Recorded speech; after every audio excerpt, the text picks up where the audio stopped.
था और अभी इलेक्शन भी है। जी जी। तो मैं तो खासतौर से अभी तो आया कि आप मुझे दुआ कीजिए कि मैं इस इलेक्शन में चौथी बार लगा इलेक्शन। अच्छा अच्छा। और इस इलेक्शन में मुझे कामयाबी मिली क्योंकि मेरे यहाँ 1,90,000 मुस्लिम वोट है। और आप लोगों को हमारे बैकग्राउंड में एक वीडियो चलती हुई नजर आ रही होगी। वीडियो में आप साफ तौर से देख सकते हैं कि एक तरफ मुफ्ती सलमान अजहरी साहब है तो दूसरी तरफ समाजवादी पार्टी के अध्यक्ष अबू आसिम आजमी साहब है। आप सोच रहे होंगे कि साहब अबू आसिम आजमी साहब मुफ्ती सलमान अजहरी साहब के पास क्या कर रहे हैं, तो मैं आपको पूरा खुलासा बताऊंगा और आगे वीडियो भी दिखाऊंगा। उससे पहले कुछ बातें जानना हमारे और आपके लिए बहुत जरूरी है। ये बात आप लोग बखूबी जानते हैं कि आज से कुछ दिन पहले सोशल मीडिया पर यह बात बड़ी तेजी से फैलाई जा रही थी, वायरल की जा रही थी कि मुफ्ती सलमान अजहरी साहब औरंगाबाद पहुंचेंगे 16 तारीख को और सीधे तौर पर इम्तियाज जलील साहब के प्रचार और प्रसार के लिए काम करेंगे। मगर कुछ रीजन की वजह से मुफ्ती सलमान अजहरी साहब नहीं जा सके और मुफ्ती सलमान अजहरी साहब ने अलबत्ता एक वीडियो जारी किया। उस वीडियो में पूरी बात मुफ्ती सलमान अजहरी साहब ने रखी। मुझे उम्मीद है आप लोगों ने वो वीडियो देखी होगी। अब आते हैं असल मुद्दे पर कि भैया मुद्दा क्या है। जब अबू आसिम आजमी साहब मुफ्ती सलमान अजहरी साहब के पास समर्थन के लिए पहुंचते हैं, क्या कुछ होता है आप इस वीडियो से अंदाजा लगाएं। जरा देखिए इस वीडियो को।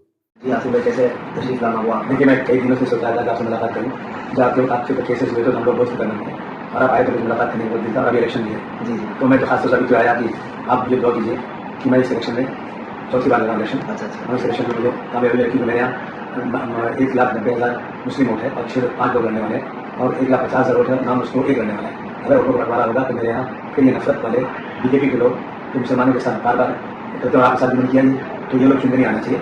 तो मैं आपसे दुआ कर रहा हूँ। बिल्कुल अल्लाह ताला कामयाबी अता फरमाए।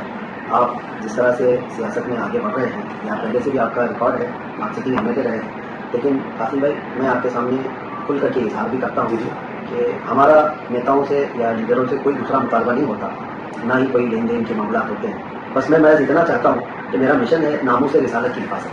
समझ रहे होंगे हुजूर पाक सल्लल्लाहु अलैहि वसल्लम की इज्जत, उस पर कोई उंगली ना उठाए, कभी गुस्ताखी ना हो। नामूस रिसालत हमारा मिशन है।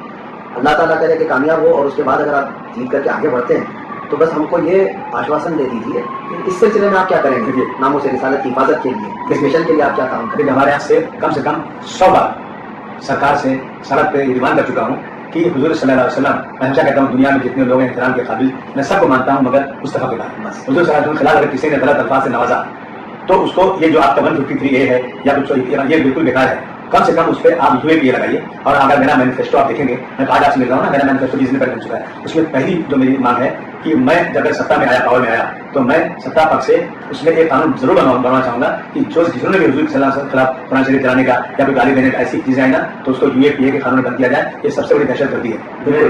बिल्कुल हम इस सिलसिले में मेरी दुआ है और मैं सिर्फ और सिर्फ अपने नेताओं से और लीडरों से जो भी चुन करके जाए यही मुतालबा करता हूँ कि आप कौम और मिल्लत और मुल्क की फलाह व बहबूदी के लिए काम कर रहे हैं। इसी तरह से हुजूर पाक सल्लल्लाहु अलैहि वसल्लम की इज्जत की हिफाजत करना ये बहुत जरूरी है। ये हमारा ईमान है। आप इसमें आगे बढ़ते हैं, हम आपके साथ बिल्कुल हमेशा बढ़ेंगे। अगर मैं मुसलमान हूँ मेरा पहला फर्ज होता है ये मैं अपनी जान भी कुर्बान कर दूँ अगर ऐसा होता है। बिल्कुल मोदी के मुसलमान भी आपको अच्छी तरह जानते हैं, पहचानते हैं और वो अपना कायद जरूर चुनेंगे। मुझे उम्मीद है वो बेहतर चुनेंगे इंशाअल्लाह। बस आपकी दुआएं तो इंशाअल्लाह कीजिए। सलाम भैया वीडियो तो बहुत लंबी है, मैंने आप लोगों को मेन पार्ट दिखाया। भैया जो चीज इंपॉर्टेंट है वो चीज मैंने आप लोगों को दिखाई। अब आते हैं असल मुद्दे पर। कुछ बातें कर रहा हूं, सुनकर जाना मेरे भाई। कि जब मुफ्ती सलमान अजहरी साहब औरंगाबाद नहीं गए, ऐसे में इनको बड़ा अच्छा मौका मिल गया कि भैया चलो मैं ही चलता हूं मुफ्ती सलमान अजहरी साहब के पास समर्थन मांगे। जो आपने वीडियो में देखा कि मुफ्ती सलमान अजहरी साहब ने पूरी तरीके से सीधे तौर पर यह बात नहीं कहा कि मैं आपको समर्थन करता हूं, मैं आपके साथ हूं। अलबत्ता उन्होंने दुआ के लिए बात कही और बात को पलटा और नामूसे रिसालत की बात को छेड़ा और नामूसे रिसालत पर बात करने के लिए उतर आए। अब इन दिनों अबू आसिम आजमी से मुसलमान तो भड़के हुए थे। उन्होंने एक भड़कावी भाषण दे दिया मुसलमानों के लिए कि भैया जिसको अपने कौम के लीडर की जरूरत है पाकिस्तान चले जाए, ऐसी बातें कर दी। अब भैया मुसलमान उस पर भड़के हुए थे, चढ़े हुए थे। अब ऐसी सूरत में ये साहब मुफ्ती सलमान अजहरी साहब के पास पहुंच गए समर्थन के लिए। तो कहीं ना कहीं ये बात बहुत सोचने वाली बात है। अब मैं आपको बताता हूं, जब नामूस रिसालत की बात आई थी, जब नबी के शान में गुस्ताखी की गई थी, तो अबू आसिम आजमी साहब का कुछ पता नहीं था मेरे भाई।